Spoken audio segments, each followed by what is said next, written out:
जाते मेरे समाज से आवे निज पदरा। भवना सर्व दुखों कारण मीठा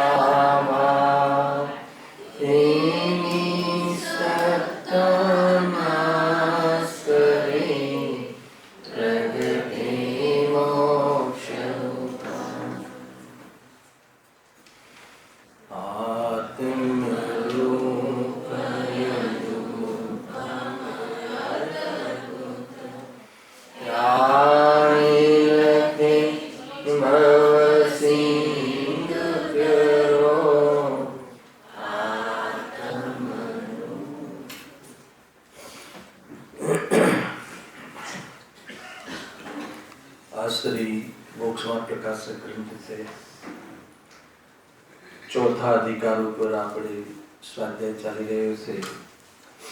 એના અંતિમ ચરણમાં આપણે પહોંચ્યા છીએ.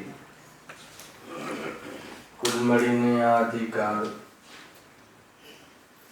જે મૂળ વિષય છે, સબ્જેક્ટ છે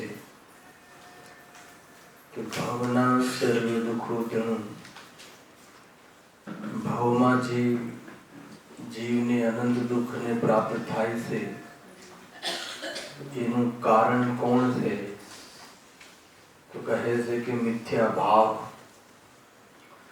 શ્રદ્ધામાં મિથ્યાપણું, જ્ઞાનમાં મિથ્યાપણું, ચારિત્ર્યમાં જે મિથ્યાપણું છે એ ત્રણ કારણ એકમાત્ર દુઃખના કારણ છે.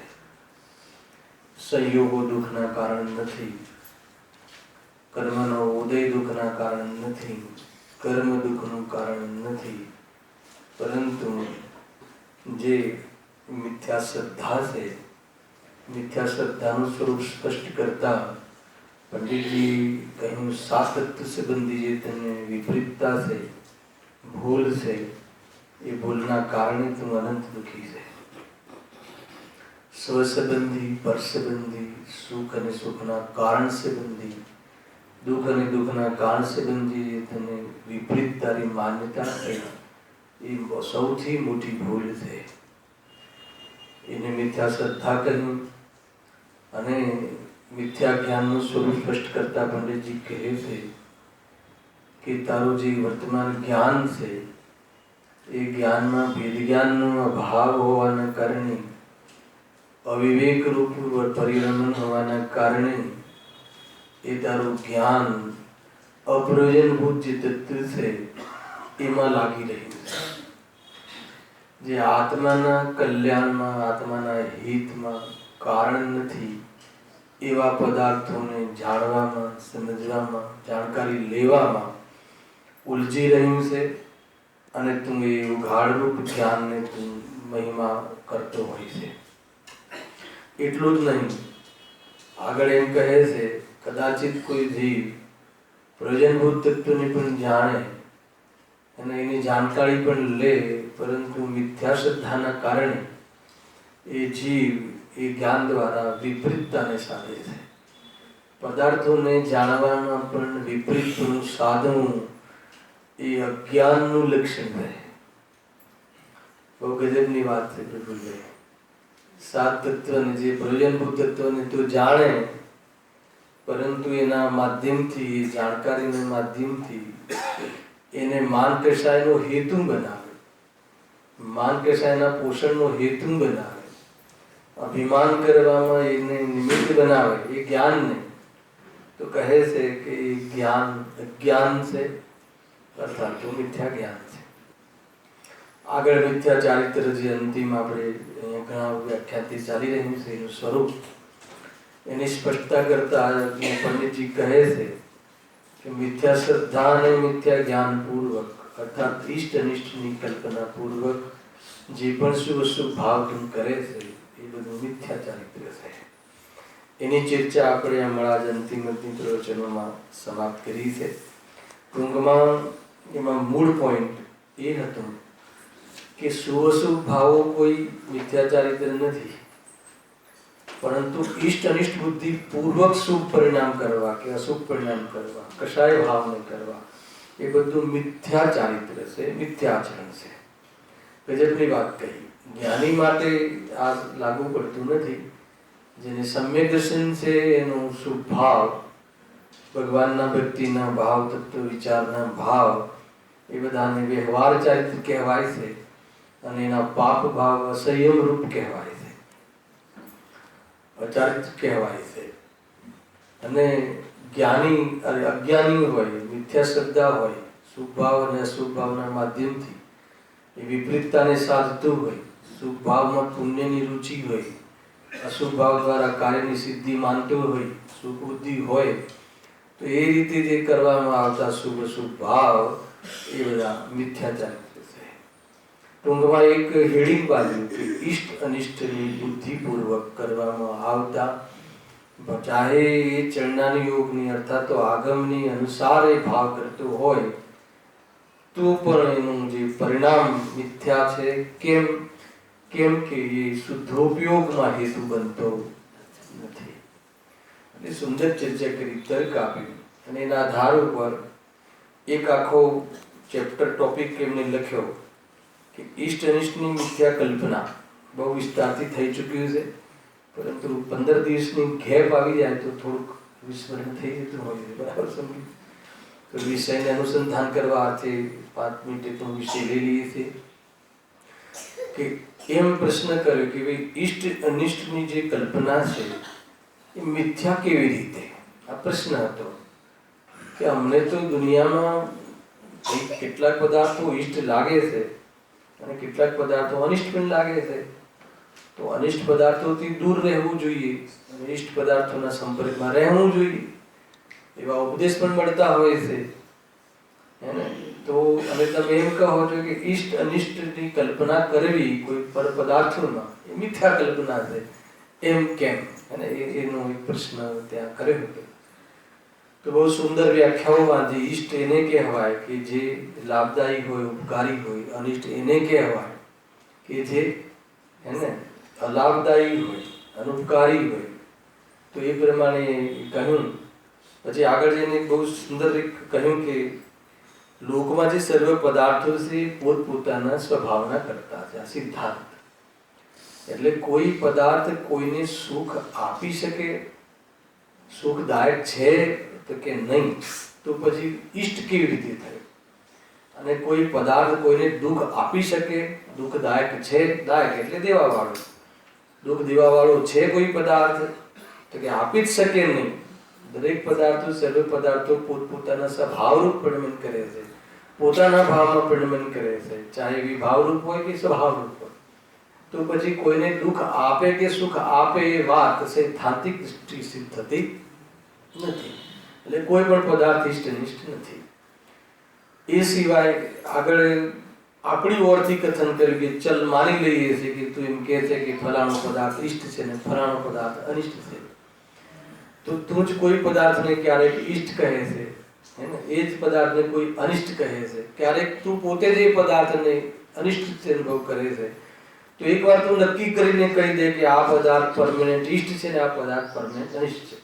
જે ઇષ્ટ હોય એ સર્વને સર્વત્ર ઇષ્ટ જ હોવું જોઈએ, અને જે અનિષ્ટ છે સર્વત્ર સર્વને અનિષ્ટ જ હોવું જોઈએ. સિદ્ધાંત તો આમ કહે છે. જેમ કે મોહ રાગ દ્વેષ એ સર્વને અનિષ્ટ જ છે, સર્વત્ર. ચાહે જ્ઞાની હોય તો પણ એને જેટલો રાગ બાકી હોય એના માટે અનિષ્ટ જ છે. અને જે સમ્યક દર્શન છે, વિજ્ઞાન છે, વિતરાગતા છે, એ સર્વને સર્વત્ર ઇષ્ટ જ છે.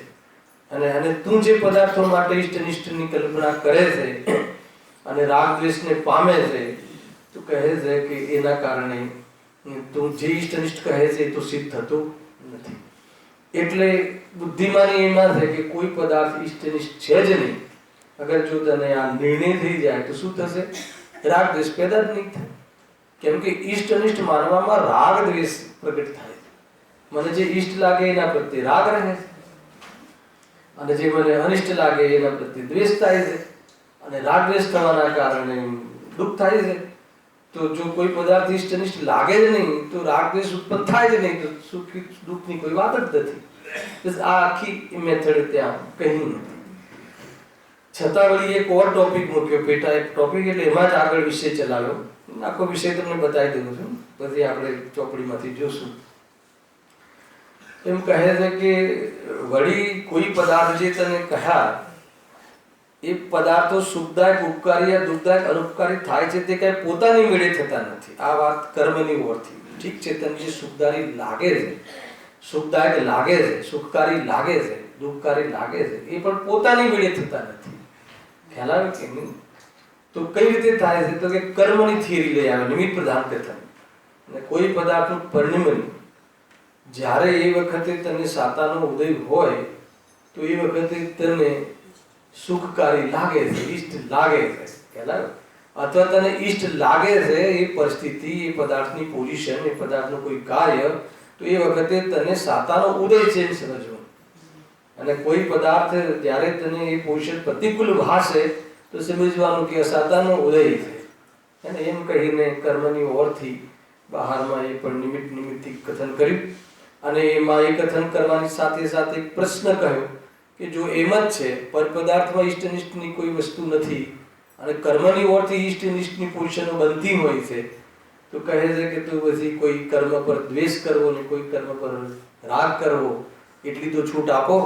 કોઈને યાર રાગ દ્વેષ કરવો છે છેલ્લે તો પંડિતજી કહે છે કે એમાં કર્મએ કોઈ તને એવી પરિસ્થિતિ આપી છે, એનામાં તો અક્કલ જ નથી, હે ને? એનામાં તો એવી સેન્સ જ નથી કે તને તારા માટે એવી વ્યવસ્થાઓ કરે. એ તો પૂર્વમાં તે ખોટા ભાવો કરી અને કર્મને એ પ્રમાણેનો કોન્ટ્રાક્ટ આપ્યો છે. એટલે આ બહારમાં દેખાય છે. કુલ મળીને દુઃખનું કારણ બહારમાં પરિસ્થિતિનો જિમ્મેદાર તું પોતે છે. હલાવે કે નહીં? હા હા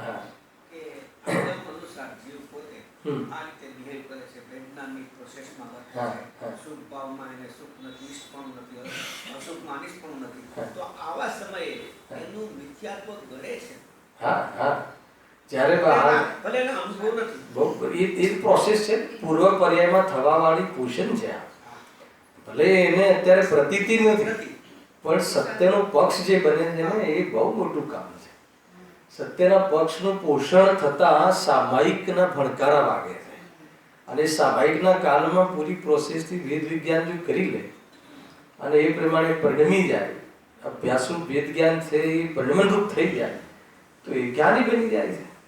કાલે ગુરુવારે હશે ચિઠ્ઠીમાં સવિકલ્પ દ્વારા નિર્વિકલ્પ દશા ત્યાં ચાલે છે ને તમારે તેને સદિચ્છા, એમાં બહુ વિશેષ વાત ગુરુદેવના પ્રવચનો અધ્યાત્મ સંદેશમાં ભાઈ જે કહ્યું છે, એમ લાગે કે જાણે આત્માની અનુભૂતિ કરવાની જે વિધિ છે ને એ પણ એટલી સરળતાથી જાણે આમ પોતે સ્વરૂપમાં જઈ રહ્યા હોય અને કહી રહ્યા હોય એવી રીતે વર્ણન કર્યું છે. હાલ આપણો એ વિષય નથી એટલે અત્યારે ગૌણ કરીશું, પરંતુ એ વાત જે આપણને આ ઈષ્ટ અનિષ્ટની કલ્પના મિથ્યા છે એ વાત બેસે, જ્ઞાનીઓની વાત ગળે ઉતરે, એનું નામ જ છે કે મિથ્યાત્વ આપણું ગળે છે. મિથ્યાત્વનો બંધ તો ચાલુ છે, પરંતુ એનો જે ઉત્કૃષ્ટ બંધ નથી થતો. ઉત્કૃષ્ટ રીતે અનુભાગ બંધ નથી થતો, મંદ બંધ થાય છે કે જે ઉદયમાં આવે તો બી પોતાનું કામ ઈઝીલી કરે છે. એટલો લાભ એને થતો, બહુ મોટો લાભ છે. સ્વાધ્યાયથી થતા ફાયદા એ પણ એમાં લખ્યું છે કળનાની યોગમાં, પંડિત ટગરમલજી 10 પણ એ સ્વાધ્યાય આપણે સ્વભાવની દૃષ્ટિના ઉદ્દેશથી હોય. બાકી સ્વાધ્યાય માટે હોય તો પછી એની કોઈ કિંમત નથી. સ્વાધ્યાય માટે પણ હોઈ શકે, જ્ઞાન વધારવા અર્થે શેડ્યુલ છે, ઘણા કારણો હોઈ શકે છે. સ્વાધ્યાય પાછળના ટાઈમ બહુ છે, બહુ ફુરસત છે, રિટાયર થયા છે તો ઘણો ટાઈમ છે, તો બીજી ચોપડીઓ વાંચવી એના કરતા આ ચોપડી વાંચવી સારી ને. કેમ કે પછી કમસે કમ પાપથી તો બચાય ને. પાપથી બચવા માટે જ કરતો હોય. સ્વરૂપમાં કહ્યું સુગાણજી કહે છે કે તને નરક નિગોદના ભયથી તું અગર વેદજ્ઞાન કરતું હોય તો એ તને પુરુષાર્થમાં હેતુ નહીં બને. ખ્યાલ આવ્યો? નરક નિગોદનો ભય બતાવીને પણ દ્રઢ જે મતલબ જે કઠોર જીવોને લગાડવાની એક પદ્ધતિ છે, એને જે છઢાળા આદિમાં તો પેલા નરક ગતિના દુઃખ ને બધી 4 ગતિઓના દુઃખ બતાવીને પછી માર્ગમાં લગાડે છે. તો કોઈ એવા કઠોર જીવો હોય એના માટે એ પદ્ધતિ પણ છે, પણ છતાં પણ મુખ્ય પદ્ધતિ તો એ છે કે ભાઈ મને સ્વરૂપમાં જવું છે, એવી ભૂખ લાગી હોય અને એને લઈને સ્વાધ્યાય કરે છે. આ ઈષ્ટ અનિષ્ટની કલ્પના એ મિથ્યા છે એવી એની બુદ્ધિમાં સ્વીકાર થાય છે અને અંદરમાં શ્રદ્ધા કેળવાય છે અને ભેદ જ્ઞાનમાં વિશેષ એને અપૂર્ણતા ભાસે છે.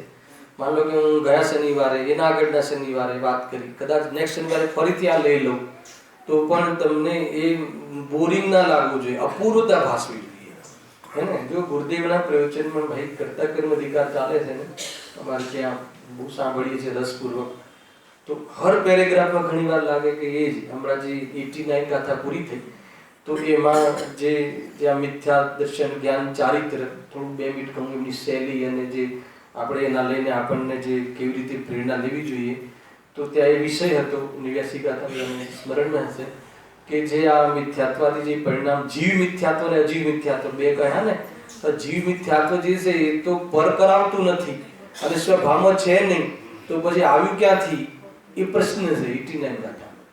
તો બહુ સુંદર જવાબ આપે છે આચાર્ય. પહેલા તો કહે છે કે ભાઈ એ જે છે ને એ તું તારો જે ઉપયોગ છે જે મોહયુક્ત થતું, કયો ઉપયોગ આગળ ટીકામાં ખોલે છે અને ગુરુદેવ પછી હર પેરેગ્રાફમાં એ લે છે, હર પેરેગ્રાફમાં બતાવી દઉં તમને કેવી રીતે કે જે ઉપયોગ જે છે, આમ તો આપણે તો ઉપયોગના બારામાં એવું સાંભળ્યું છે ને કે શુદ્ધ છે અને એ તો વાસ્તવમાં એની સ્વચ્છતામાં રાગ આદિ એમાં ઝલકે છે અને એ વાસ્તવમાં ક્યારેય અશુદ્ધ થતો જ નથી, એ તો ત્રિકાળી શુદ્ધ ભગવાન આત્માને પ્રસિદ્ધ કરે છે.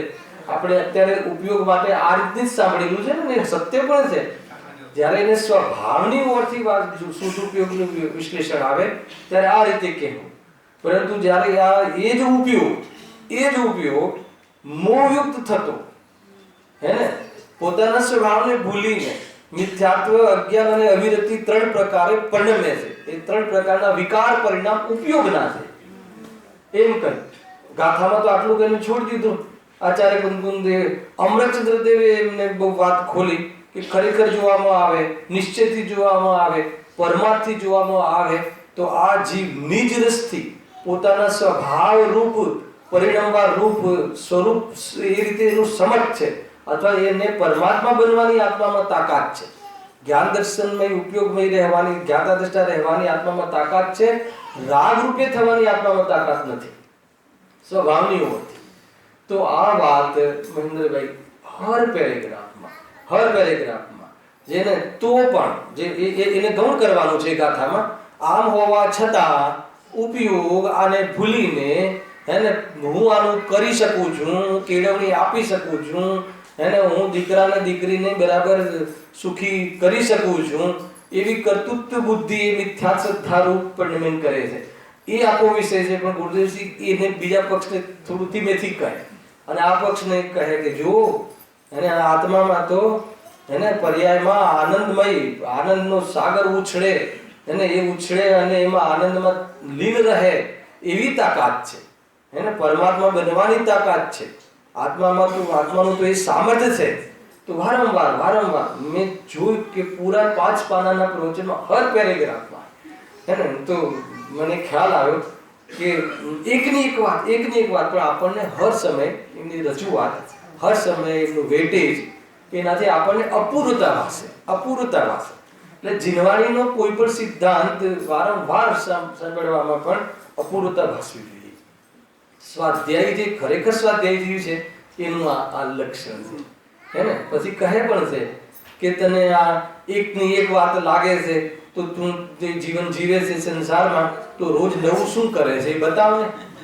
કહે રોજ દુકાને જાય છે, માલ વેચે છે, ઉઘરાણી જાય છે, હે ને, પછી પૈસા લાવે છે, વળી પાછું બીજા દિવસે એ તો કરે છે, તો બીજું નવું શું કરે છે? તો એમાં તો તને હર સમય રસ વધે છે, રોજ કરતા નવો રસ વધે છે. અને અહીંયા તને કહે છે કે એક જ વાત એ રીતે શું જવાબ આપે ને શું ખ્યાલ આવે છે કે નહીં ભાઈ? એવું ફીલ થાય છે બરાબર સાહેબ, બીજી વાત શું છે? હા, તમને રોચક લાગે છે. હા, ખરેખર વિષય આપણને આપણી જો ભૂલ જે છે હરોજ અહીંયાથી નીકળીને પછી ચલો અહીંયા તો કમસે કમ ભૂલ આપણને ઘડે છે, જેમ મહેન્દ્રભાઈ યાદ કરાવ્યું કે મોહ ઘડે છે, પણ વળી પાછા પગથિયા ચડતા મોહ પાછો કઠોર થતો જાય છે. તો વળી પાછું કામ તો આજ કરું સાંભળવું પડશે ને. ઉપાય તો આજ છે વેદ વિજ્ઞાન. ખોટી કલ્પના કરું છું, શેખ ચલ્લીના સપના જોઉં છું, દુનિયામાં કોઈ પદાર્થ મને સુખ આપી શકતું નથી, કે હું કોઈને રાખી શકતો નથી, તો પણ હું સપના જોઉં છું કે આખી દુનિયા મારી સંપર્કમાં રહે, મને યશ મળે ને બધી જે દુનિયાની જે સંપત્તિ છે મારી તિજોરીમાં હોય, દુનિયા મારી મુઠ્ઠીમાં, મુઠ્ઠીમાં કરવા વાળા ચાલ્યા ગયા. પહેલા કે આત્માને મુઠ્ઠી જ નથી, તું શું કરીશ? તો ભાઈ જબરજસ્ત વસ્તુ છે આ. તો એ રીતે અહીંયા વાત છે. અને બળ મળે છે, કોઈ આપણને ગલતફહેમી હોય એને ઉત્તર મળે છે, આપણને આપણા ઉપયોગને આપણા વર્તમાન જ્ઞાનને જવાબ મળે છે, એને યોગ્ય કેળવણી મળે છે. સ્વાધ્યાયના માધ્યમથી એ લાયક થઈ જાય છે કે વેદ જ્ઞાનમાં ઉતરે. અને એ બહુ મોટું સાહસ છે. હાલાકી કે નહીં, આ બહુ મોટું ડેરિંગ છે. કોઈ બહારમાં 100 સ્ટીમરના 100 કન્ટેનરના સોદા કરવા બ્લાઇન્ડમાં, એ કોઈ રિસ્ક કે એ કોઈ સાહસ નથી. ખરેખર એટલી બહારમાં બધી સંપત્તિ હોવા છતાં એક પરમાણુ પણ માત્ર મારું નથી, એવી રીતે ઉતારવું જ્ઞાનમાં. અને એવા જ્ઞાનમાં ઉતારતા તે જ્ઞાય પ્રભુના દર્શન કરવા નિર્વિકલ્પ થવું, એ સાચું સાહસ છે. કરી જુઓ. હાલાકી નહીં, આપણને એમ લાગે કે એ બધું કરીશું તો પછી દુનિયામાં બાવા થઈ જશું, ભિખારી થઈ જશું. તો કહે છે કે તને ખ્યાલ નથી ભાઈ, એને તું તારી સંપત્તિથી, તું તારી પોતાની સંપત્તિથી કેટલો તું વિરહ છે તને ખબર છે?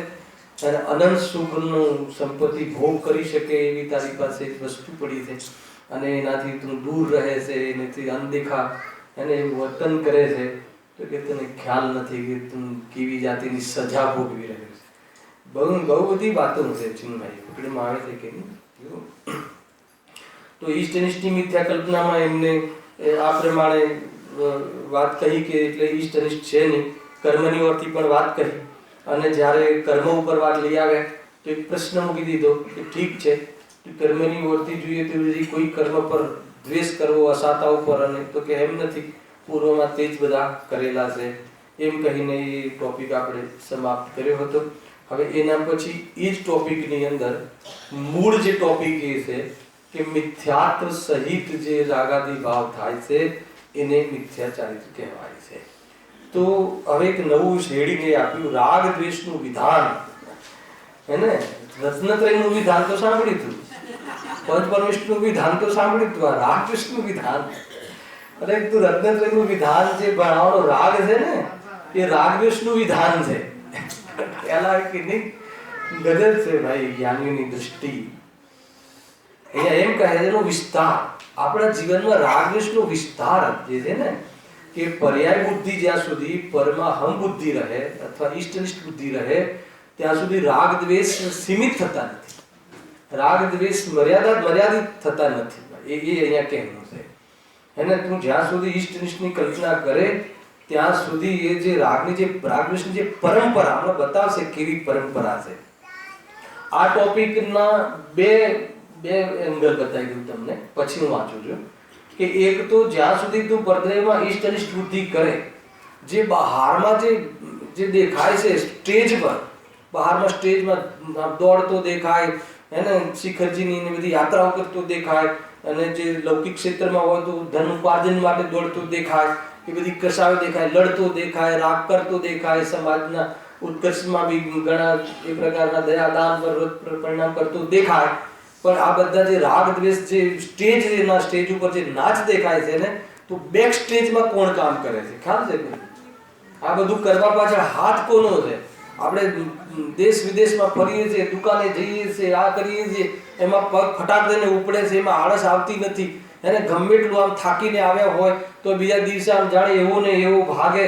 એને પ્રવચનમાં કહીએ તો ભાઈ હમણાં તો ટ્રેવલિંગ કરીને આવ્યો છું, આજનો દિવસ લિસ્ટ કરવા દો, પણ એક દિવસે એમ કહ્યું હોય એને કે હજુ માન લો કે 500,000ની નોટો નાખી શકો છો, તો તરત જાગે કે ના જાગે, દોડે કે ના દોડે. તો એવું એને એ પ્રકારનો ઉત્સાહ કેમ રહે છે? એની પાછળ કોનો હાથ છે? કે મિથ્યાત્વનો. અને એના વગર આ પગ ન ઉપડે, એના વગર એ બહારમાં આટલો રાજી ન રહે, થપ્પડ ખાઈને રાજી રહે છે, એ મોહનો પ્રભાવ છે. એટલે ધક્કા ખાઈને રાજી રહે છે, મોહનો પ્રભાવ છે. દુઃખી હોવા છતાં રાજી રહે છે, મોહનો પ્રભાવ છે. ચિત્તભાઈ એટલે કે નહીં, દીકરો ઘરમાંથી કાઢી મૂકે અને તો બી ખુશ રહે છે, ખુશ રહે છે. મારો દીકરો છે ને, તમે કોઈ દીકરો કદાચ કોઈ મા બાપને કાઢી મૂકે અને મા બાપ પાસે જઈને કહેજો કે યાર તમારો દીકરો આમ છે તેમ છે, તો તમને એકવાર સંભળાઈ દેશે કે તને શું છે, મારો દીકરો છે. એનો અર્થ કે મારો જે છે ને એ મોહનો પ્રભાવ છે. બહુ ભાઈ સામાન્ય વાત નથી. મોહના પ્રભાવમાં આ જીવ એને હાસ્યાસ્પદ થઈ ગયો છે. મોહના કારણે વાસ્તવમાં મજાક બની ગયો આ જીવ. મિથ્યાત્વના કારણે જીવ લોકમાં મજાક બની ગયો. ત્રણ લોકનો નાથ ઝાડુ વાળે ગુરુદેવસિંહ કહે, ત્રણ લોકનો નાથ વાસણ માંજે, ત્રણ લોકનો નાથ એને ભગવાન ત્રિકાળી ભગવાન હાથમાં સ્વયં એકવાર એમાં ઉપયોગ લગાવે એને એ તો કહે છે કે પર્યાય પરમાત્મા બનીને અવ્યાબાદ સુખ ભોગે એવો આ ભગવાન એને ભૂલીને આ ત્રણ લોકનો નાથ બનવાનો સામર્થ્ય વાળો જીવ એને દુનિયામાં બહારમાં આણા જીયારા મામેરા અને બહુ તો ધર્મક્ષેત્રમાં બહારમાં દાન અને મંદિરો બંધાવવામાં રોકાયો છે. તો કે આ મોહનો પ્રતાપ નથી તો શું છે? આખી વાત સમજમાં આવે છે ભાઈ, એવું જોરદાર છે. આ એ રાગ દ્વેષનું વિધાન હમણાં હું વાંચું છું, કારણ થઈ ગયેલો વિષય છે બધું અત્યારે. આ તો હવે સમેટ્યો છે, 1.5 પાના. ગુરુદેવની બુક પણ લાવ્યો છું, સમય હશે તો એ પણ જોશું પ્રવચનની. અને એમને તો બહુ પાછા પ્રવચન કર્યા છે, પણ બીજા એમાંથી સાર કાઢ્યો છે. આપણે જોશું, થોડું ટચ બી લઈશું.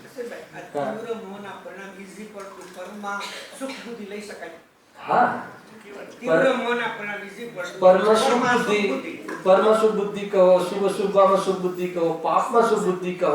આ જે પાપ પરિણામ કરે છે એ મિથ્યાત્વ નથી, પણ સુખ બુદ્ધિથી કરે છે એ મિથ્યાત્વ છે. ઘણી વાર લઉં છું અહીંયા ક્લાસરૂમમાં કે આપણે જે પાપ પરિણામ કરીએ છીએ, પૂછો પોતાને શું કામ કરીએ. પાપ પરિણામ એટલે ગુરુદેવસિંહ કહે ને કે ભોગના ભાવ, ટીવી જોવું, આ જે છે બહારમાં રમતના બધા પરિણામ, તો શું કામ ટીવી જુઓ છો? ચલો આપણે એક પરિણામ પકડીએ. આપણે ટીવી ચાલુ કરી, ટીવીમાં કોઈ સિરિયલ જોઈ કે કોઈ આપણે કોઈ ફિલ્મ જોઈ, બરાબર છે, ફિલ્મ જોવાની પ્રવૃત્તિ કરી, ભાવ કર્યો, તો શું કામ જોઈએ છે? એમ જ તમે વિચાર કરો કે નહીં એન્જોય માટે. એન્જોય શું? આત્મામાં એન્જોય મળે કે ટીવીમાં એન્જોય મળે? દેવ દર્શન આત્મદર્શનમાં, નિજ દર્શનમાં મળે કે દૂરદર્શનમાં મળે? એનું નામ જ દૂરદર્શન છે. દૂરદર્શન દેશના નથી, એનું નામ દેશના ધ્વનિ નથી. ટીવી નો જે સંચાર જે છે એનું ગુજરાતીમાં દૂરદર્શન સંકેત. અને અહીંયા જે આપણે કયું દર્શન ચાલે છે? નિજ દર્શન. નિજ દર્શન માટે દેવ દર્શન ચાલી રહ્યું છે. અને પેલું આખું તો એ સુખ બુદ્ધિ પૂર્વક તો કરતા હોઈએ છીએ. એ બધી આમાં ખુલાસા છે. એ બધા ગુરુદેવસિંહ કર્યા છે. 96,000 રાણીઓની વચ્ચે ભોગ ભોગવતું હોય પણ એ મને ઈષ્ટ છે એમ ન માનવા મારીને આપણે રાગમાં પરણે. ખ્યાલ 8 વર્ષની બાળિકા લખ્યું છે, કહી દઉં તમને, કાલે આવે ના આવે તો. 8 વર્ષની બાળિકા સમ્યક દર્શન થઈ ગઈ, સમ્યક દર્શન થયું, પછી લગ્ન કરે છે. તો આ પતિ મને ઈષ્ટ છે એમ માનીને લગ્ન નથી કરતી, પણ એને ભાવ આવ્યા છે, એ સહન નથી થતા એટલે લગ્ન કરે. આખી વાત જુદી બની ગઈ. એ કેવી રીતે તમે એ કોઈ ઈષ્ટ માન્યા વગર લગ્ન થોડી કરે? એમાં મારો પતિ, આ મારો ભરથાર, મારો સ્વામી, મારી દેખરેખ, મારો રક્ષક, રક્ષક જે કહો, જે માનતું હોય તો એના વગર કોઈ મેરેજ કરે? મેરેજના ભાવ આવે ખરા પ્રભુ? તો કહે છે કે આવે. એના માટે રહસ્યપૂર્ણ ચિઠ્ઠી યાદ કરો. મુનિનું ઉદાહરણ આપ્યું છે એને. એ મુનિમ આપણે ઘણી જગ્યાએ છીએ બી, ઘણા લોકો આપણે જ્યાં જોબ કરતા હોઈએ, જ્યાં મેનેજર હોઈએ, અને ત્યાં ઈમાનદાર મુનિમ કહ્યું છે. ત્યાં કહ્યું કે એ જે શેઠની જે દુકાન છે એને એમ જ કહે કે ભાઈ એનું હું કરતા છું, અને એ જે રીતે કાર્ય કરે એ રીતે પોતે કરે, અને એમ કહે કે મેં આજે મેં મારી દુકાન માટે આ માલ ખરીદ્યો, મેં આ વેચ્યું, બોલે એમ, પરંતુ અંદરમાં એને એક વાર પણ એના નફા નુકસાન સાથે એને સંબંધ નથી, એને ખ્યાલ છે. અને એટલું જ નહીં, ત્યાં એક કથન લખ્યું કે આને કદાચ નુકસાન જાય તો શોક કરે, રડે, અને લાભ થાય તો હર્ષ કરે. પોતાનું ન માનવા છતાં હર્ષ શોક કરે.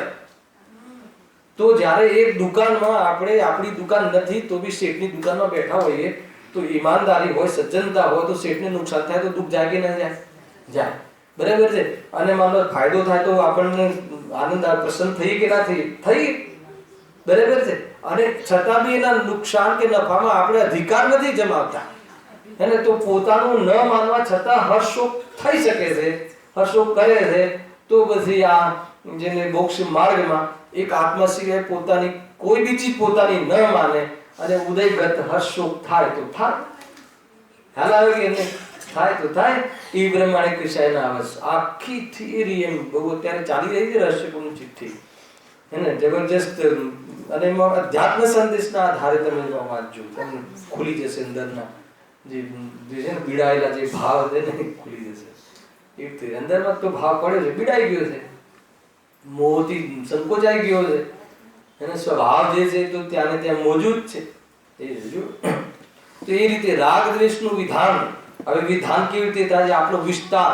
એક તો એમાં કહ્યું કે મિથ્યાત્વ જ્યાં સુધી હોય, જ્યાં સુધી ઈષ્ટ અનિષ્ટ બુદ્ધિ હોય ત્યાં સુધી એની જે અંદરમાં એ બીજ છે મિથ્યાત્વ, એને લઈને શુભ અશુભ ભાવ, પાપ પુણ્યના ભાવો, પાપ પુણ્યની પહેલા પાપ કરે ને પછી પુણ્યની પટ્ટી બાંધે ને વળી પાછો પાપ કરે ને બધું ચાલ્યા જ રાખે છે, હે ને. પાપ કરે ને પછી પ્રતિક્રમણ કરવા આવી જાય 2 દિવસ ને વળી પાછું બહુ થઈ ગયો વળી પાછા પાપ કરવા જઈએ, ચાલે છે ને. પાપ પુણ્ય જ્યાં સુધી મિથ્યાત્વ છે ત્યાં સુધી એની પરંપરા તૂટતી નથી, એની પરંપરા ક્યારે બી થમતી નથી. અને એટલો વિસ્તાર કરે છે. વિસ્તાર કેવી રીતે વિસ્તાર થાય છે એની ગજબની અહીંયા ચર્ચા કરી છે જીતુભાઈ. જો હું વાંચું છું, ખાલી વાંચી જઈશ તો એ ખ્યાલ આવ્યો, બહુ એકાગ્રતાથી વાંચજો. જુઓ, સાંભળજો. પ્રથમ તો આ જીવને પર્યાયમાં અહમ બુદ્ધિ છે. હવે એને જેને પર્યાયમાં અહમ બુદ્ધિ છે એની રાગદ્વેષની જે વિસ્તાર, જે વિધાન છે ને એ આખા એના રાગ દ્વેષ જેમ નાચે, ઉપયોગ ને એમ ઉપયોગ નાચે, હે ને.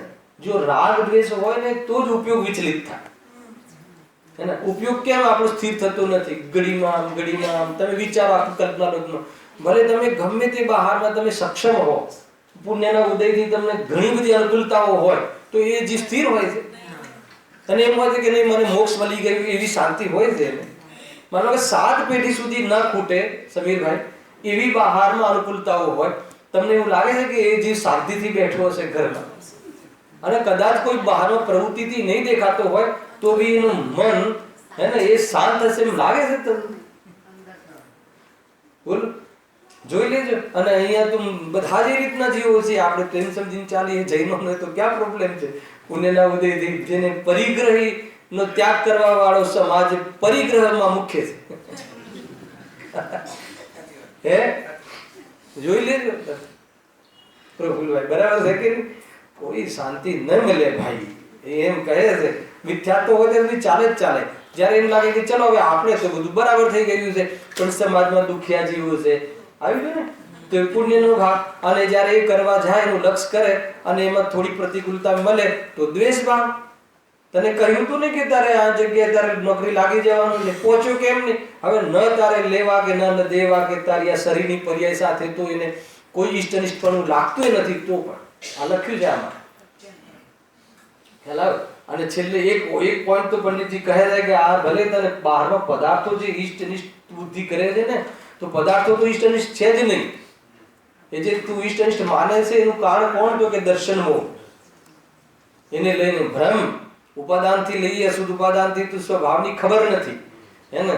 વેદ જ્ઞાનનો અભાવ, એ રીતે ચૂકી ગયું એ રાજી, એટલે થાય છે. એ બહુ બલ મળે એવી વાત છે. હું વાંચું જુઓ, હે, દર્શન મોહ ને તો બીજું કોણ? દર્શન બોલે મિથ્યાત્વ. મિથ્યાત્વના કારણે તું માનો કે હું શાંતિથી બેઠો છું ઘરમાં, બધું જ બરાબર છે, તો હું શાંતિથી બેસી શકું. જ્યાં સુધી આ ઘરને મારું માનું ત્યાં સુધી હું અંદર શાંતિ હોઈ શકે મનમાં. બધું બરાબર હોય તો બરાબર રહે એની ચિંતા ચાલુ રહે, અને બરાબર ન હોય એવું લાગે તો બરાબર કરવાની ચિંતા રહે. પણ વગર ચિંતાનો જીવ દર્શન મોહ વગર એનો હોય જ ના. દર્શન મોહ હોય એ જીવ વગર ચિંતાનો હોય જ ના શકે. દર્શન મોહ જાય તો અનંતાનુબંધીની ચિંતા મિટી જાય છે. અને જે બાકી અલ્પ ચિંતા છે આત્મસન્મુક્તાથી એનો અભાવ કરે છે અને જેટલી હોય એને પરગે તરીકે અનુભવે છે, સ્વસ્વામી તરીકે નથી અનુભવતો. હા, બહુ જોરદાર છે ભાઈ, આ વાત સમજજો જરા. જો પ્રથમ તો આ જીવને પર્યાયમાં અહમ બુદ્ધિ છે. કઈ પર્યાય લેવી અહીંયા? કેવલ જ્ઞાનની મુખ્ય રૂપથી તો વાસ્તવમાં કઈ અસમાન જાતિ દ્રવ્ય પર્યાય. ખ્યાલ ને? બહુ જોરદાર થઈ ને ચર્ચા આપણે મહેન્દ્રભાઈ, હે ને? બહુ ગમી મને. તમે જે કામસૂત્ર પર્યાયથી લઈને ઘણી ચર્ચા થઈ હતી. હા, બહુ જો જે પર્યાય છે ને પ્રફુલભાઈ, તો આપણે જે પર્યાય ને જે સ્થૂળ પર્યાયમાં ભૂલ એવી પડી છે, આપણે વાતો સૂક્ષ્મ પર્યાય કરીએ. આ જે અસમાન આજે છે ને, આ શું છે? અસમાન જાતિ દેહ અને આત્મા એક સાથે દૂધ અને પાણીની જેમ મળેલા એક પોઝિશન આવી છે કર્મકૃત. એ પોઝિશન એક પર્યાય છે અને એ પર્યાયમાં અહમ મુખ્ય રૂપથી પૂરા શાસ્ત્રમાં જીનાગમમાં દેહ બુદ્ધિ પર બહુ વજન આપ્યું છે. કેમ કે આ દેહને દેહ થોડી માને છે, દેહને તો આત્મદેવ માને છે. આત્મદેવ એટલે હું છું એમ માને છે. તો આ દેહ છે કે નહીં? છે ને. આત્માની સાથે છે કે નહીં? છે ને. જન્મથી મરણ સુધી રહેશે કે નહીં? રહેશે ને. પરંતુ એ બંને સાથે રહે છે તો બે એક થઈ ગયા, અથવા એ તારું થઈ ગયું, અથવા એના કારણે તું છે, અથવા તારા કારણે એની હયાતી છે. એ બધી જે તું એકત્વ બુદ્ધિ, એનું નામ પર્યાય બુદ્ધિ. ખ્યાલ આવે કે નહીં? પ્રકાશ આવે પકડમાં આ પર્યાય બુદ્ધિ કહે છે. એને ઈષ્ટ લાગે, એને પહેલા તો એક માને છે. જો લખ્યું, જો પ્રથમ તો આ જીવને પર્યાયમાં અહમ બુદ્ધિ છે. એને પર્યાયમાં અહમ બુદ્ધિ છે એના કેટલા અર્થ છે? એને અર્થ કે એને સ્વભાવનું ખ્યાલ નથી.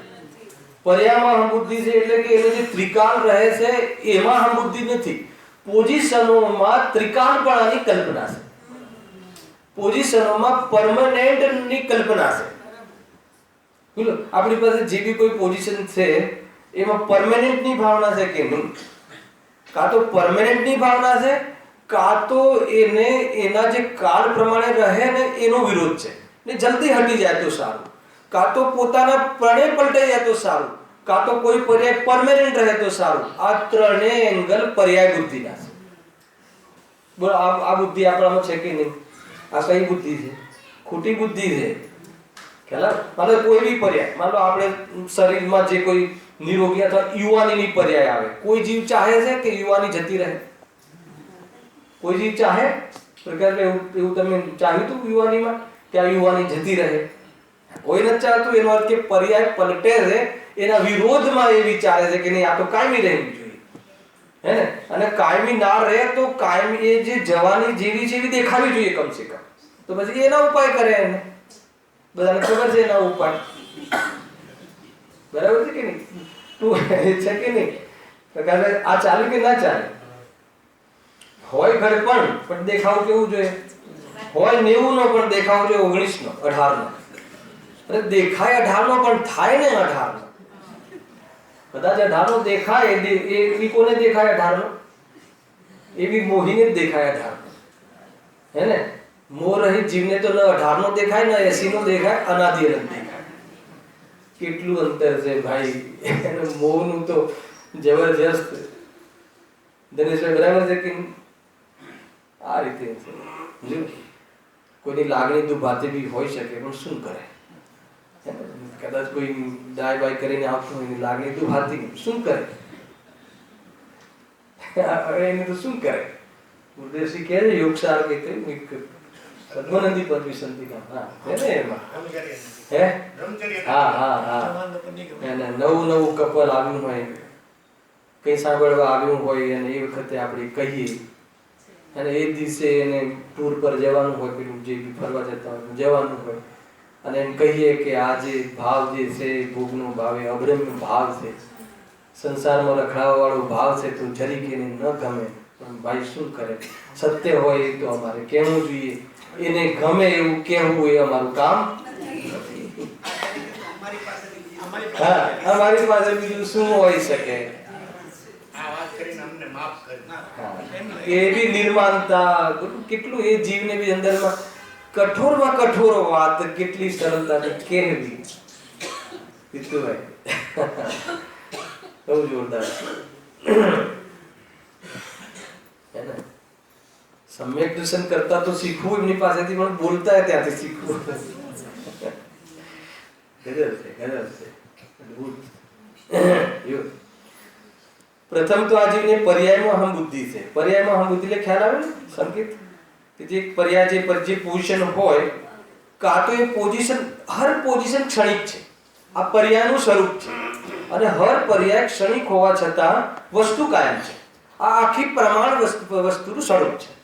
હવે જીવ શું કરે છે કે પર્યાયની દ્રષ્ટિ કરે છે. પર્યાયની દ્રષ્ટિ કેવી રીતે કરે છે કે કોઈ પર્યાય તો એને ઈષ્ટ લાગે તો કે આ તો હવે આમ જ રહેવી જોઈએ, કોઈ પર્યાય તો આ ઠીક નથી, આ અંતિમ શોભતો નથી, તો એને આ મણાટ દૂર થવી જોઈએ અને એને દૂર કરવાનો પ્રયાસ કરે છે, બદલવાનો પ્રયાસ કરે છે.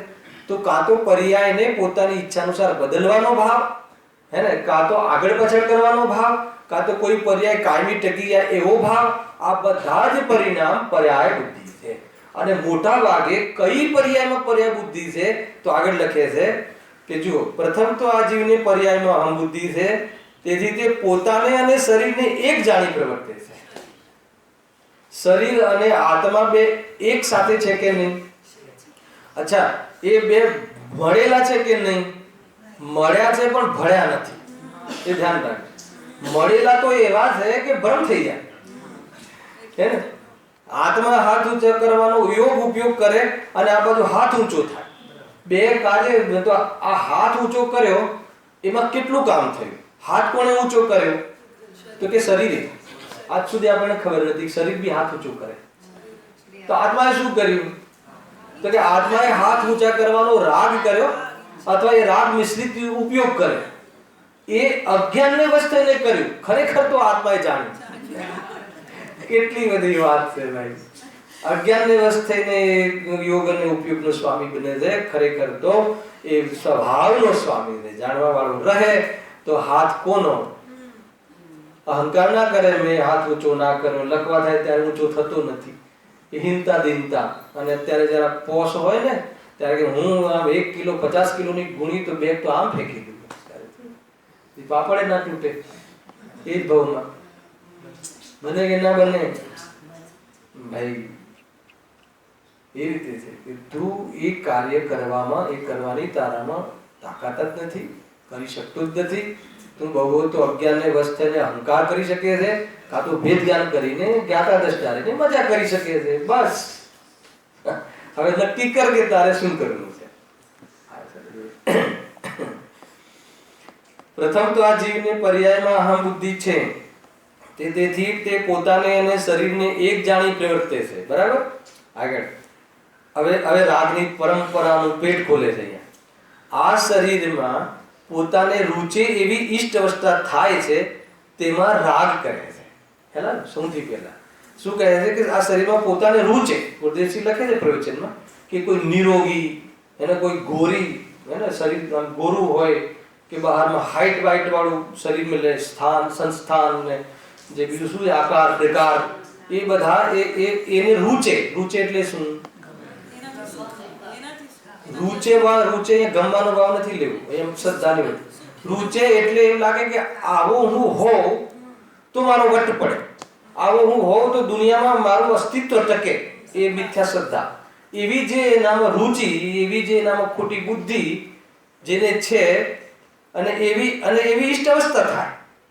એ જેવું માને છે. રૂચવું એટલે માનવાના હાથમાં લેવું છે. એક સામાન્ય ભાષામાં મને રૂચે છે, મને રુચિ છે, હે ને, એ જે ગમે ન ગમવાની વાત નથી. અહીંયા શ્રદ્ધામાં હોય મને હું આવું માનું છું, મને આ જચે છે.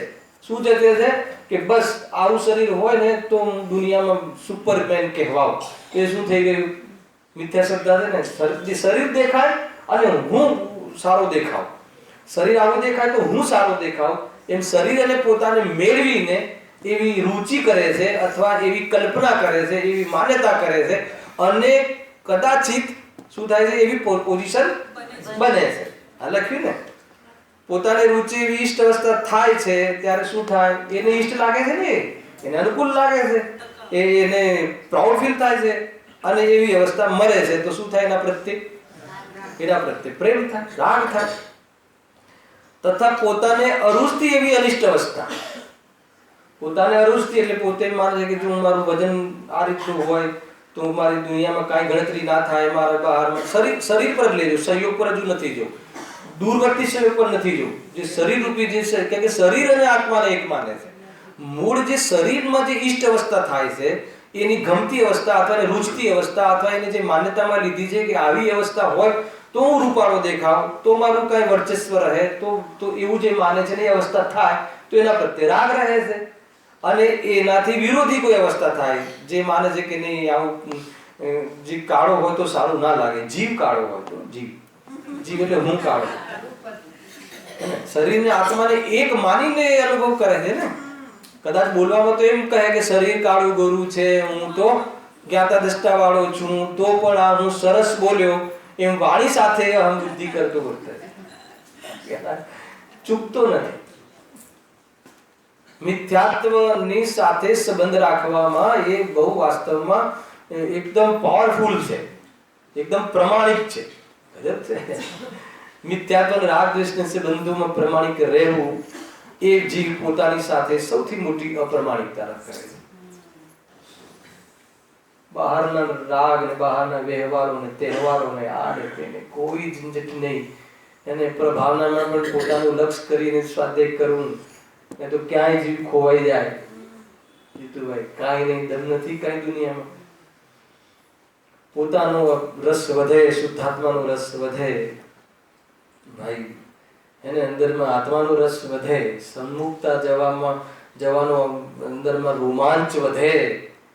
બસ એવી જાતિનું નિરૂપણ બોલવું કાં તો સાંભળવું એમાં હેતુ બનાવવું, બસ ને તો ખોવાઈ જાય છે. દુનિયામાં કોઈ સુધાર બગાડ કરવાનો અધિકાર તને નથી. આગળ લખ્યું છે તથા પોતાને અણરુચતી એવી અનિષ્ટ અવસ્થા થાય તો તેમાં દ્વેષ કરે. એને થોડુંક વજન ઘટી જાય અથવા થોડુંક બહુ એને ખર્ચી ફરીને આવ્યો હોય તો કાળો થઈ જાય કે નથી, આમ યાત્રા કરતું બરાબર ત્યાં તો હવે એ અવસ્થા તો એને રૂચતી નથી. તો જ્યાં સુધી આમ નોર્મલ ન થાય એની દ્રષ્ટિમાં ત્યાં સુધી ઓફિસમાં રજા પાડી દે કે નહીં જરા સરખું થાય તો દીધી ખેલા નવા નવા એન્ગેજમેન્ટ કર્યા હોય તો કે નહીં હમણાં અઠવાડિયું નહીં આવું જરા ઓકે થાય એટલે અણરુચતી. આ જે એકદમ પ્રેક્ટિકલ વાત કરી છે, વાંચો પ્રવચનોમાં જો તો તેમાં દ્વેષ કરે છે. હવે શરીરની ઈષ્ટ અવસ્થાના હવે જો રાગ, હવે જે અંદરમાં એને પહેલા ઈષ્ટ અનિષ્ટ કલ્પના કરી લીધી છે, હવે રાગ કેવી રીતે પ્રસરે છે. શરીરની ઈષ્ટ અવસ્થાના કારણભૂત બાહ્ય પદાર્થોમાં રાગ કરે છે. હવે એ જે ઈષ્ટ રહે ને એવું શરીર ફિટ હિટ રહે ને એમાં જે નિમિત્ત બનવા વાળા પદાર્થો છે, એને ગુરુદેવે લખ્યું દાળ ભાત શાક રોટલા, અને એ જે બહારમાં જે કસરત આદિ બહારમાં જે એ બધું એ બધી પ્રવૃત્તિઓ ને એ બધા પદાર્થો પ્રત્યે શું રહે છે? રાગ. કેમ કે એને એમ લાગે છે કે એના કારણે હું આ શું રહું છું, ફિટ રહ્યું છું, તો એના પર રાગ રહે છે. હવે તથા તેના ઘાતક પદાર્થોમાં અથવા એના વિરોધી પદાર્થોમાં એ દ્વેષ કરે છે. એમાં નુકસાન કરવા વાળા પદાર્થો કોઈ નુકસાન કરતું નથી, એને એવું માને છે. આ જે પણ વાસ્તવમાં બધું થાય છે એ નામ કર્મના ઉદયથી શરીરની રચના થાય છે, અને શરીરની રચના થાય છે ત્યાં તો તું વિઝિટ કરવા આવ્યો હતો અને તે માની લીધું છે કે આ મારું સ્વરૂપ છે. વિઝિટ આવ્યો હતો, થોડુંક એને રાગ હતો તો થોડું ચલો જોઈ આવીએ કે શરીર કેવા પ્રકારનું છે, તો જ્ઞાનનો વિષય બનાવવાનો હતો. એને ગુરુદેવ શ્રી પ્રવચનમાં કેટલી વાર કહી ચૂક્યા કે પર પદાર્થ ઈષ્ટ અનિષ્ટ નથી, પર પદાર્થ તો ઘેર છે. હલાવ્યો કે નહીં, કેટલી વાર વારંવાર કહે કે તો જ્ઞેય છે. તું એને ઈષ્ટ અનિષ્ટ ક્યાંથી માન? પર પદાર્થ છે તારા સંયોગમાં છે, પણ એ તો જાણવા લાયક છે, એને અપનાવવા લાયક કે ઈષ્ટ અનિષ્ટ કરવા લાયક. કયો પદાર્થ પ્રતિકૂળ કે અનુકૂળ છે? કોઈ પ્રતિકૂળ અનુકૂળ નથી, એ તો જ્ઞેય છે. એને જાણવામાં આવવા વાળો એક પદાર્થ છે. અગર એમ જાણે આખા રૂડરમલજી આખામાં બધી જ આ મિથ્યા રાગદ્વેષની વાત કરી છે, પણ ગુરુદેવને પોસાતું નથી. એક પેરેગ્રાફ થઈને તરત પછી જ્ઞાનની વાત છેડે છે. એ બી તમને શૈલી બી બતાવીશ જોરદાર. જો શરીરની ઈષ્ટ અવસ્થાના કારણભૂત, કયા કારણભૂત? નિમિત્ત કારણભૂત. આપણને એમ લાગે ને થોડુંક આમ શિયાળામાં મુસરી ખાઈએ કે શિયાળામાં સાલમ પાક ખાઈએ તો શરીરનું આ બધું જે જળવાઈ રહે હે ને, પછી આખું વર્ષ દુકાનમાં વાંધો ના આવે, કબર વાંકી વાળે તો વાંધો ના આવે એને, એટલે આ સાલમ પાક ખવડાવતા હોય ને સંગીત ઘરે. બરાબર છે કે આખું વર્ષ દુકાનમાં જરા આ ભાઈને કામ કરવાનું છે, ઘસડે રાખે એ રીતે છે. તો અહીંયા કહે છે કે એ પદાર્થોમાં એ ભોજનમાં એ રાગ કરે. તથા તેના ઘાતક પદાર્થોમાં દ્વેષ કરે. માન લો કે શરીરમાં કાંઈ ખોટ આવી જાય કોઈ પદાર્થના નિમિત્તે, તો એવા પદાર્થોથી દ્વેષ કરે છે. હવે જુઓ, શરીરની અનિષ્ટ અવસ્થાના કારણભૂત બાહ્ય પદાર્થોથી દ્વેષ કરે છે. પેલા જે પદાર્થોથી જે અનુકૂળતા મળે છે, કારણ નિમિત્ત કારણ બને છે, એનાથી રાગ કરે. અને એ ઈષ્ટ અવસ્થામાં જે ઘાતક પદાર્થો છે એમાં બાધા પહોંચાડવાવાળા પદાર્થોમાં દ્વેષ કરે. હવે જે અનિષ્ટ પદાર્થ, હવે જુઓ, શરીરની અનિષ્ટ અવસ્થાના કારણભૂત બાહ્ય પદાર્થોથી દ્વેષ કરે છે, બરાબર. અનિષ્ટ અવસ્થાના કારણભૂત બાહ્ય પદાર્થોથી દ્વેષ કરે છે. શરીરમાં જે અનિષ્ટ અવસ્થા પેદા કરે એને શું કરે? દ્વેષ કરે. અને જે ઘાતક પદાર્થમાં રાગ કરે છે. અનિષ્ટ અવસ્થામાં જે ઘાત કરવા વાળા હોય એવી દવા આદિ પર રાગ કરે છે. તેમાં પણ જે બાહ્ય પદાર્થમાં રાગ કરે, જુઓ હજુ આગળ, એટલે ટૂંકમાં આપણો કોઈ મિત્ર હોય તો એનો જે મિત્ર હોય એ આપણો મિત્ર, અને એનો જે શત્રુ હોય આપણો શત્રુ. હવે આપણો કોઈ શત્રુ હોય, એનો કોઈ મિત્ર હોય એ આપણો શત્રુ. ખ્યાલ આવે કે નહીં? એ રીતે એ ભલે એ રીતે પરંપરા લાંબી ચાલતી જ હોય છે. માનો કે તમે જેને શત્રુ માનો છો, તમને જે તમારો વિરોધી લાગે છે, તમારી ઈષ્ટ પોઝિશનમાં તમને બાધક લાગે છે, હવે એનો કોઈ સગો આવી જાય તો એ તમને કેવું લાગે? હે ને? દુશ્મન લાગે કે ના લાગે? તો આ રીતે રાગ દ્વેષ એની પરંપરા ચાલતી જ જાય છે. દુનિયામાં તમે ઈષ્ટની કલ્પના તમે અંદરમાં બાંધી દીધી છે, ગાંઠ મારી દીધી છે, એટલે કોઈને કોઈ પદાર્થોમાં આવે એ પ્રમાણે ચાલે જ રાખવાનું. ખ્યાલ આવે છે શું ચાલે રાખવાનું? આકુલતા. જો હવે તેમાં પણ જે બાહ્ય પદાર્થમાં રાગ કરે છે તેના કારણભૂત અન્ય પદાર્થોમાં રાગ કરે છે, તથા તેના ઘાતક પદાર્થોમાં દ્વેષ કરે છે. સિમ્પલ છે ને? પકડાય છે વાત? વળી જે બાહ્ય પદાર્થોથી દ્વેષ કરે છે, વળી પાછા જે એના સપોર્ટેડ પદાર્થોમાં દ્વેષ કરે છે, તેના કારણભૂત અન્ય પદાર્થોમાં દ્વેષ કરે છે, તથા તેના ઘાતક પદાર્થોમાં રાગ કરે છે. એનું બુરું કરવા વાળામાં પાછો રાગ કરે છે, અને એને સપોર્ટ કરવા વાળામાં દ્વેષ કરે છે. આગળ આમ કીધા જ કર્યું છે એમને. જુઓ, તેમાં પણ જેનાથી રાગ છે, હવે જેનાથી રાગ છે, જે પદાર્થોથી રાગ છે, તેના ઘાતક તેના કારણમાં ઘાતક અન્ય પદાર્થોમાં રાગવા દ્વેષ કરે છે, તથા જેનાથી દ્વેષ છે તેના કારણમાં ઘાતક અન્ય પદાર્થોમાં દ્વેષમાં રાગ કરે છે. શોર્ટમાં ખ્યાલ આવ્યો કે ના આવ્યો? આ રાગની જે પરંપરા, આ વિધાન ચાલે છે એને કઈ એકથી સમાપ્ત નથી થઈ જતું. આ શરીરમાં એક પોઝિશનમાં મેં ઈષ્ટ કલ્પના કરી, જો કેટલું લાંબુ થાય છે, આ લાંબુ લંગર. મેં આમાં આ પોઝિશન જે રહે છે એમાં ઈષ્ટ કલ્પના કરી. હવે આ ઈષ્ટ કલ્પના કરવામાં જે મને અનુકૂળ છે, જે મને મારી માવજત કરવામાં મને સપોર્ટેડ છે, એ માતા પિતા પર હું રાગ કરીશ. અને એ માતા પિતાના બાધક કોઈ હોય એના પર હું દ્વેષ કરીશ. અને પછી એ જે એના બાધક પદાર્થો છે એનો કોઈ ઘાતક હશે તો એના પર રાગ કરીશ. કેટલું લાંબુ ચક્કર છે. આપણને એમ લાગે કે શું લખીને છે, પણ છે એમાં. જો એ જ પ્રમાણે રાગ દ્વેષની પરંપરા પ્રવર્તે છે. અચ્છા, મૂળ ક્યાં છે આનો? આ જે પરંપરા વર્તે છે કેવી રીતે? તમે માની લો કે તમે વિચારો કે આપણે દુકાન ચલાવી રહ્યા છે, એકદમ સિમ્પલ, આપણે વેપાર કરી રહ્યા છીએ. તો વેપાર કરવાની જે પ્રવૃત્તિ છે એ શું કામ કરીએ છીએ? પેટ માટે. પેટી માટે નથી કહેતો અત્યારે. શાના માટે? પેટ માટે. જે બી તમે જો, આપણે તો પેટ માટે કરવું પડે. પેટ માટે એટલે શરીર માટે, શરીર માટે એટલે મારા માટે. તો શરીરને બરાબર વ્યવસ્થિત રાખવું અને વ્યવસ્થિત રહે તો એ અવસ્થા મને ઈષ્ટ લાગે છે. અને એ અવસ્થામાં જે સહાયક છે, વેપાર એમાં સહાયક છે, એટલે એ મને એના પ્રત્યે, વેપાર પ્રત્યે પ્રેમ છે. હવે એ વેપારમાં કોઈ આડખીલી થાય તો એના પ્રત્યે દ્વેષ છે. ખ્યાલ આવે કે નહીં? અને એ વેપારમાં કોઈ મને સહાયક થાય તો એના પ્રત્યે રાગ છે. અને એના જે ઘાતક છે, એ મને વેપારના જે ઘાતક છે એના પર તો દ્વેષ છે, પણ એના કોઈ દુશ્મન મળી જાય તો એના પ્રત્યે રાગ છે. આ તમને બોલવામાં થાક લાગે, પણ કરવામાં થાક હજુ લાગ્યો નથી. બની શકે હું તમને સમજાઈ રહ્યો છું, એમાં તમને સમજવામાં થોડું એમ લાગે, પણ આ કરવામાં તો એટલો સહજ છે, ઓટોમેટિક. થોડુંક એને જ્ઞાનમાં આવ્યું કે આ ફલાણા ભાઈ છે ને એ તારા કોમ્પિટિટર છે, તો એ કોમ્પિટિટર છે એના પર દ્વેષ શું કામ થવો જોઈએ? એ બી એક વેપાર કરે છે, ના કરે એને અધિકાર નથી, તો શું કામ દ્વેષ કરીએ જીતુભાઈ? કેમ કે આ મારા વેપારના ઘાતક છે. તો શું પ્રોબ્લેમ છે? તને પાપ પુણ્ય પર ભરોસો નથી કે ના એ વેપારથી જો મને લોસ જાય તો પછી હું ધન ન કમાઉં તો હું આજે શરીરની દેખરેખ રાખી શકતો નથી. કુલ મળીને હર વાત છેલ્લે તમારે શરીર સુધી આવશે. હર વાત શરીર સુધી તો હું તો ભેદથી કથન કરું છું હે ને. એ તો એ શરીર સુધી નહીં, પોતાના સુધી, એટલે એ દેહને પોતાનો માને છે ત્યાં સુધી. કોઈ બી વાતમાં લઈ લો તમે, દીકરો સેવા નથી કરતો હે ને, તો માન લો કે દીકરો તમને સેવાનો ભાવ કરે, તમારા પ્રત્યે તમારા શરીરની હવે ઉંમર થઈ ગઈ 60-70, તો આપણી કોઈ સેવા કરે, દીકરો સેવા કરે તો આપણને એના પ્રત્યે રાગ રહે છે.